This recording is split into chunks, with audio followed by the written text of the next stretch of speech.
This week in One Company Buys Another Company news, this is one of the biggest yet. Absolutely. Because it appears at time of recording. That's correct. And this could change for reasons we will talk about. And that we barely understand. Netflix has purchased Warner Brothers. Wow. Which I guess if you're going to break it down to purely just IP, that means every DC property and character and multiple universes, including the comics company. Oh, yes. Dune, Harry Potter. The Sinners Boys. The Sinners Boys. Although Ryan Coogler will get that back in 25 years or something. Maybe. Yeah, maybe. Maybe not after this. Yeah. Harry Potter, Evil Dead, Godzilla, Looney Tunes, Lord of the Rings, Mad Max, The Matrix, Oceans franchise, Mason. Damn, not even Ocean's 8? Yeah. Scooby-Doo, Game of Thrones. This is all going over to Netflix, it seems. Wow. Now, is this good news? No. No.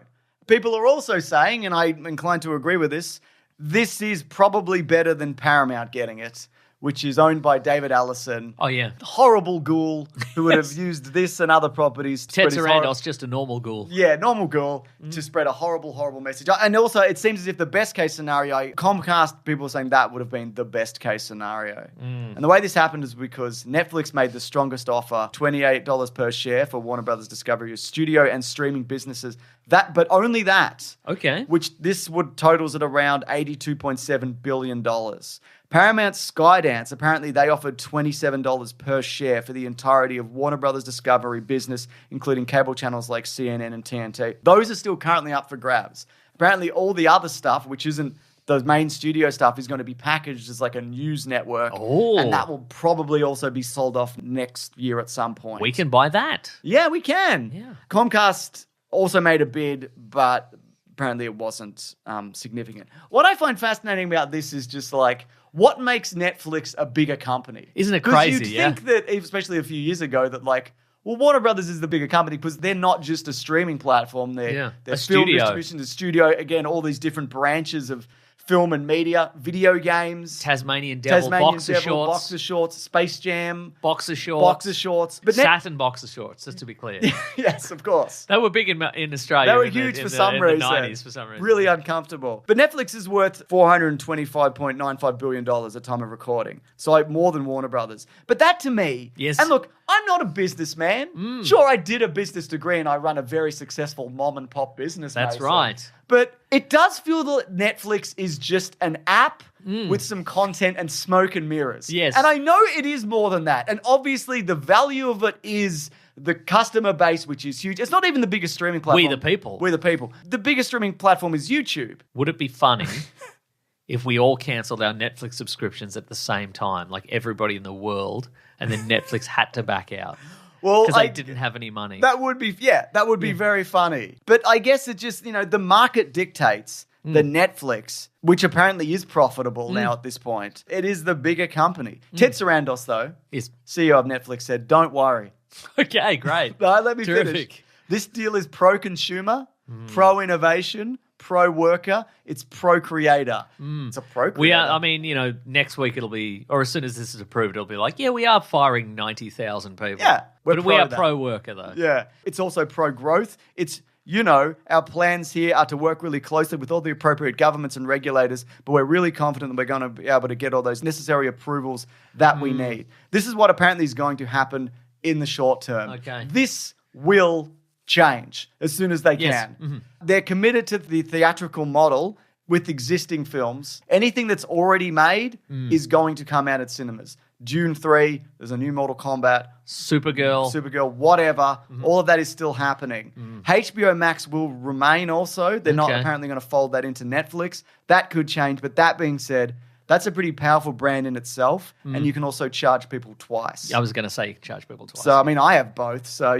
creative leadership will remain. That's your James Gunns, who's doing the DC, your Peter Safrans, and everybody else who is higher up, a producer, creative producer, and a person working there. Until they get a golden parachute to leave. That could change, yeah. But he did say that the consumer window will evolve, as in like when something goes from cinemas to streaming to be more consumer friendly. So quicker. To meet the audience quicker is the quote. And of course, Ted Sarandos famously is the guy who's like, I loved going to the movies as a kid, going to the cinema experience.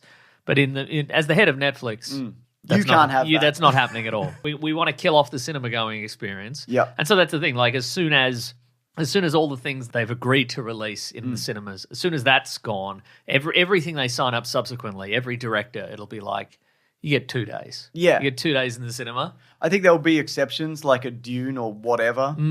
But yeah, I think you're right. I think also this. Christopher Nolan. Yeah, well, he's now at Universal. Yeah, he's at Universal, but he famously got burned by Warner Brothers. Well, exactly, and he factors into this also. Because didn't he say? I want to talk about. Because there was a moment where Warner Brothers is like, we're going to release all our movies in like 2021. Yeah, yeah, all the movies that were going to come out theatrically, they're going to come out on Squad, streaming at the same time. Wonder Woman, maybe. And Christopher Nolan said all these filmmakers went to bed thinking that they were releasing movies through the world's best studio, and then they woke up discovering they were being released through the world's worst streaming service. Yeah, incredible. So that's fun. Yeah, I think also like this is an opportunity for Netflix if they were smart. Then you can corner the market on streaming and theatrical. You can literally provide the best experiences for both of those 4 people. But I just don't think that they are interested in doing that. No. I don't know. I don't even think they're capable of making good movies because there's good Netflix movies. They do exist. I can't think of one, but Extraction. Extraction is a good one. Yeah. Look, I think I bookmarked a list. Is this related to what we're talking about, or is this another thing? No, just a list of things. Okay, so this is from John Roca on Twitter. Yeah, I know John. I met John Roca. Netflix has been the home of Stranger Things, The Crown, Adolescence, Ozark, Beef, Baby Reindeer, Mindhunter, Narcos, Squid Game, Wednesday, Daredevil, The Punisher Season 1, Love, Death and Robots, Black Mirror. So, you know. Yeah, but also, those are shows. They're not movies. They are shows. They are shows, and also shows that have been arbitrarily cancelled or not cancelled, depending. So, like, Stranger Things has been going for a decade, but, you know... There's a bunch of stuff. Mindhunter went away after 2 seasons and everybody wants it back, but they won't bring it back for some reason. There's also a bunch of stuff that are not mentioned there, which completely disappeared or were terrible. Well, they do a new series every week, Absolutely. So, yeah. Oh, here's a list. K-pop Demon Hunters. Sure, yeah. Jay Kelly, which I liked a lot. Train Dreams apparently is very good. Haven't seen it. Frankenstein. Yep. Pinocchio. Beast of No Nation. Roma, The Irishman, The Lost Daughter, To Five Bloods. That's great. Ma Rainey's Black Bottom, also great. Dolomite Is My Name. That was good. Great. The King, Mank, Icarus. Yeah, etc. A lot of those are good. Well, probably all of those. Yeah. But also, like, when Disney Plus and Max decided to shift the theatrical experience to put either a bunch of Star Wars or Marvel stuff on streaming, either as TV shows or Black Widow went straight to streaming, and Warner Brothers put all their movies straight to streaming, that really hurt cinemas. Yes. Dramatically. Yeah. You'd think that they would recognize that because Warner Brothers then reversed that since then because it did such spectacular fucking damage. And Disney just went, we don't know. Yeah, that's right. Just keep doing some of that, but stop some of this and do this. I don't know. Robert Downey Jr. is back. I don't know. We just threw $100 million at Robert Downey Jr. We're hoping he's going to save cinema. He didn't even catch it. He didn't even care. Not worth his time. Not worth his time to lift his hand up and grab the money. The check just sort of flitted in front of him and it just landed on the ground. He just walked away. He got in his peanut oil-powered car and he drove off. Also, I should point out, as you mentioned, this is still in the works. Yes. And will go through, if it happens, in mid-2026. And if it doesn't go through, Netflix are on the hook for $5 billion, which is like fuck all for them. Yeah. Bloomberg, though, and Variety reported that Paramount Skydance have cried foul over the sales process. Well, they would. Yeah, labeling it tainted. It's not fair. Yeah, basically. We got everything else. Why can't we have this? In a letter sent to Warner Brothers CEO David Zaslav, David Ellison. My dad gave me everything. My dad's Larry Ellison. Paramount's My dad's Larry Ellison. Paramount's attorneys alleged. He owns Oracle, so I own Oracle. Paramount's attorneys alleged that Warner Brothers board had embarked on a myopic process with a predetermined outcome that favour a single bidder, referring to Netflix. So they're actually, according to CNBC, Paramount is now considering taking an offer straight to shareholders to acquire the asset, believing its deal has a better chance of gaining US regulatory approval. I'm David Ellison. I'm friends with Donald Trump. Yeah. I'm going to give him a present and he'll do things my way. This could happen. Yeah. I saw a video and it was the president of FIFA giving Donald Trump a special FIFA Peace Prize. Yeah. FIFA, famously incorruptible. Yeah, that's exactly right. Organization. Yeah, but I mean that's all somebody has to do here. Whoever gives Donald Trump the biggest present is going to a trophy. Is going to push this through. Absolutely. So Netflix acquiring Warner Brothers and their studios and their theatrical distribution networks and all their agreements and their contracts or whatever. That's an antitrust issue, presumably, like a monopoly issue. Because back in the olden times, the studios owned all the cinemas and all that sort of stuff, and it was a big monopoly situation. They broke it up and they made the laws to say you couldn't do that. Yeah. And then recently they've rescinded that, so now you can do whatever. You can do it. Yeah. So what's going to happen is this has to go through an assortment of lawyers in the US government and probably the European government as well, which might have a different decision. That means that somebody in the government is going to have to say, is this a monopoly or is it not a monopoly? And they're going to do what the president says. And if the president gets a big present, he's going to say it's fine or not fine. So you have to be the last guy in. He does the bidding of whoever rich guy gave him the compliment most recently. Or like Zoran Mamdani went in recently. He was like, this guy's cool. Yeah. This is cool. And everyone's like, what's happening? Yeah. Because he's a fucking idiot. Like, he doesn't think anything. It's just whatever's in front of him. Yeah. And how he feels in the moment. We love him. Yeah, we love him. Ironically, it was David Allison and Paramount apparently, well, not apparently, they drove up the price through their initial bid. That brought in Comcast and Netflix. Right. And that raised the share price. Okay, all right. So Warner Brothers at the moment, it's riding high. So like as a company, yeah, it looks good and profitable because it's been bolstered by this bidding war. And because, as we know, over the past few years, David Zaslav, CEO of Warner Brothers, has been gutting the company to do this exact thing. Absolutely, We've been talking about it for years and it's finally happening. The silver lining here is David Zaslav's going to get another big check. Funny you should say that because his shares are now worth $554 million. Not bad. It'll be probably closer to 660 by January because he's going to be getting more shares as a result of this. Imagine how many puffy vests he can buy for. Oh my God, so many. Yeah. So this is a good result for Warner Brothers shareholders. Correct, yes. And that's all that's important. Yeah. Do you know there's some negatives to this though? Nah, I wouldn't think so. Let me just play devil's advocate for a here second. we go. This is some, if not all. Also, in addition to Netflix not really supporting the theatrical experience, they also don't support physical media. Correct, yes. That could change because they're going to own somewhat of a physical media company. When Disney bought Fox, a lot of physical media, like they stopped printing a bunch of classic movies, you know. So a lot of people have said, if you like Warner Brothers pictures, buy the DVDs and the Blu-rays while you can, because they might just stop.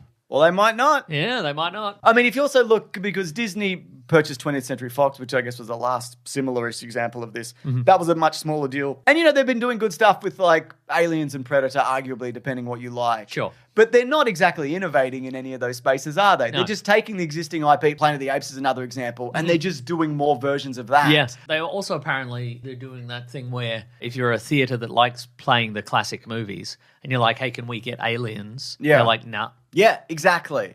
You can't. You can watch it on streaming. Yep. Also, theatrical windows apparently could be as thin as 2 weeks. It's too which short. is bad. What if I want to watch a big movie and I'm not free those 2 weeks? This will depend on the movie. Like some will, as mentioned, Yeah. run. Also, I don't know if they know this, and surely they do. They bought a bunch of video game companies, including NetherRealm, who make like Mortal Kombat and Injustice. Rocksteady they now own. So that in itself, like that's, I mean, they must know. Surely they would. I don't know. But then now they run a video game division. Yep. And you can play video games on Netflix, James. Yeah, but like, did they? Yeah, well, sort of. You can play like mobile games. Yeah. Yeah. So, yeah, I don't know what that means. They're apparently looking to do more DC streaming shows, which is a surprise, whatever that looks like. The Snyderverse is not happening. That didn't even occur to me, but this is what they want. This is what the Snyder Bros wanted. Is because they were always saying sell Snyderverse to Netflix. Now Netflix is getting Warner Brothers, all the DC product. This is it, isn't it? It seems as if, and look, maybe it will return. Maybe it'll return. What do I fucking know? Nothing. But Zack Snyder's foray at Netflix, it wasn't exactly a huge success. There was an Army of the Dead movie and then a prequel about robbing a bank, which he didn't direct.